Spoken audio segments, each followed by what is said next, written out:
What is news and note number one that people need to know about from your coverage there today? Well, I don't know that, we've talked about the quarterback stuff, which and you guys talked about Gutenkust.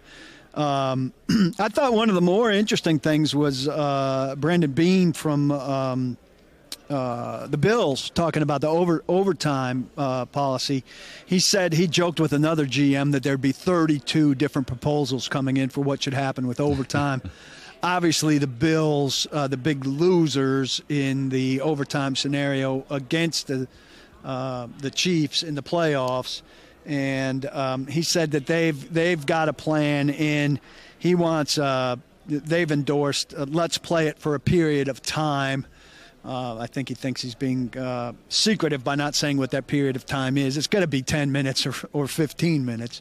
He said like the NBA does 5 minutes. I asked him why not in the regular season, and he said that he doesn't have that big of an issue with ties. He's like me, and brought up the health and safety concerns. But he thinks that you agree that doesn't hold weight, though, right? The health and safety concerns. They added an extra regular season game and took away a preseason game where the guys don't play anyway, and then they added 2 more teams to the postseason.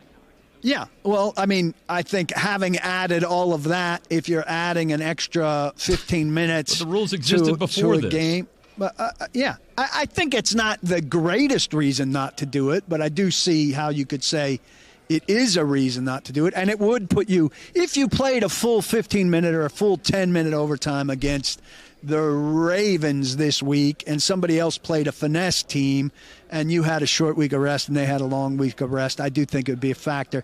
But I think it's so infrequent that I don't think it should be a thing in the at the head of the list.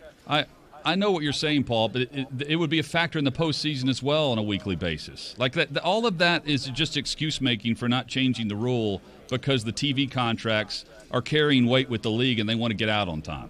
But you and I are on vastly different sides of the tie. I'm okay with ties in the regular season, but I don't want 2 different rules in the regular season and in the playoffs. I will say that. I think the rules should be the same in the regular season and in the playoffs. Sean McDermott didn't go into as much detail on this, but he said there are ways to make the game better.